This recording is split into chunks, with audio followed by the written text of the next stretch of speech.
Na baada ya kwa hiyo position 2, things were like so I can do it. Na the next exam we did, I was position 1 with a very big margin to the other guy who was following me. And then form 1 ikaisha because niliingia form 1 second term na I was position 2, nikaingia third term nikakuwa position 1 na nikaingia form. When I wanted to join form 2, nikaona heri ni transfer shule because hapa, you know, when you don't have competition in a school you might be reluctant. I went to another school called Daraja Mbili.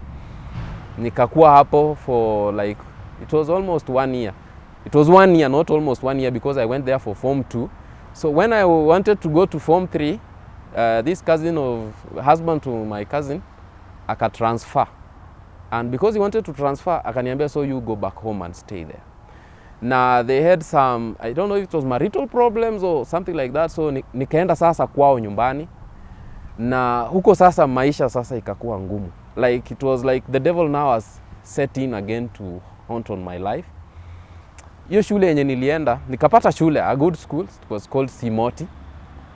Na nilianza shule, baada ya kuanza shule, nikafika, I think nilikuwa nimefika tu, nikaambiwa naingia form 3. Kufanya exam ya form 3, nikaanguka kwa sababu walikuwa wameenda mbali kwa syllabus. So ikabidi, I remember principal alinichapa na nikamwambia mimi nilitaka kufanya physics. The principal was teaching physics and alinichapa kwa sababu nilikuwa nimeanguka physics. The school I came from I had 84, but hapa nilikuwa na 29%. So akanichapa akaniambia, these were cooked marks, you came up with cooked marks ndio ukuje upate shule. Nikamwambia no, I have to prove you wrong. Na nikaamua ku repeat form 2. Now when I was in form 2, okay, I was performing. I can't say that I used to perform. I was position 1 almost throughout. When I joined form 3, life now became hard. My cousin sijui alikosana na the husband or something like that. So yeye alikuwa ananipigia kila siku, kunipigia kelele. Like ilikuwa inafika point akikupigia, I look at the phone and you're just shocked on what is the next thing yenye inakuja. So at a point hapo sasa nikaona this is enough. I remember nilikuja kwa ofisi because nilikuwa nimeambia somebody that mimi nimeamua ninaacha shule. Nikaenda nikaongea na best friend teacher of mine, alikuwa anaitwa Mr. Bimbim, and when I was talking actually haikuwa inanipea ruhusa ya kujicontrol. Like I was crying. Na you're crying because of people even don't know why you're crying, but wewe mwenyewe ndio unaelewa shida zako. Nikaenda nikavuka a bridge that I later took a picture on that bridge and I wrote a bridge to success. So niko kwa hiyo bridge nikapiga hesabu nikasema, I think nimetoka mbali and there is no need for me to go back to that. Let me just go. I called the lady mahali nilikuwa nimefanya kazi Eldoret, nikamwambia hii maisha yangu ni hivi na hivi, and he told me come. Najua wewe ulikuwa a very hard working guy, you just come. So on that day nilikuwa na sijui hata hiyo pesa nilikuwa nimetoa, nilikopa ingine nikapewa ingine, and I traveled the same day to Eldoret. Nikaenda nikaanza kazi, and within that same week nikiwa hiyo Eldoret, a student best friend of mine, a best friend up to today because she became my wife, called me akaniambia, I've organized a fundraising, you come and continue with school. And then I was like, mimi kama ndio nimeachana na shule. Akaniambia no, you just come, pesa yenye imepatikana kidogo itakulipia fees, because I think she thought that ni fees ndio imefanya niache shule. I don't know what even convinced me, nikaona acha tu nirudi. So when I came back, ilikuwa imefika prayer day ya form 4, na hiyo siku walichanga pesa, na kwa hiyo mchango pesa yenye ilichangwa ikalipa my fees da form 3 na form 4. I worked very hard because I knew things were now tough. Na nikamaliza form 4. That was the year 2015. The year yenye exam ilikuwa ime leak sana.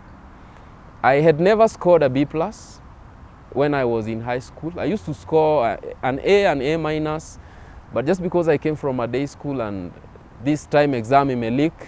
Now I was index 1, so there was that pressure of reading so hard. I read so hard.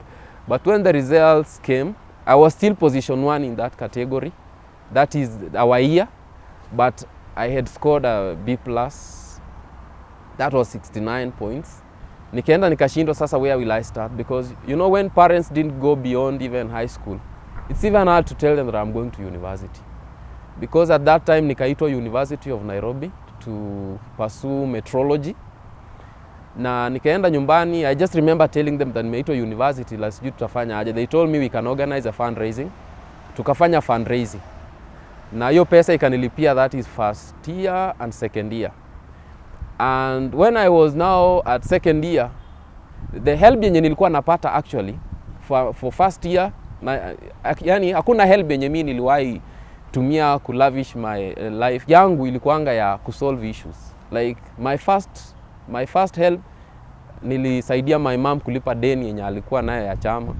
And that was it. And then the other money yenye nilikuwa napata kwa help, I used to educate my brothers because nilikuwa naona singetaka wao pia, you know, when you are progressing and the rest are not progressing. So even the money that nilikuwa napata nikifunza, nilikuwa natumia kulipia my other brothers shule. So help yenyewe ilinisaidia ku bring my brothers up from where they were. But life in campus was the toughest because you're in campus, you try to call your parent, and the moment you even call, the first thing they start is to explain to you the problems that are at home. I don't think you can sleep hungry when God is in your life.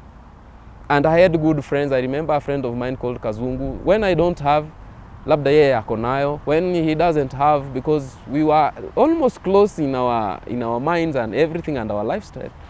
But yeye kama hana, mimi niko nayo. Kama mimi sina, yeye ako nayo. Nikiwa form 2 naingia, not form 2 but year 2, I was joining from year 3. I lacked a place to stay because accommodation was tough.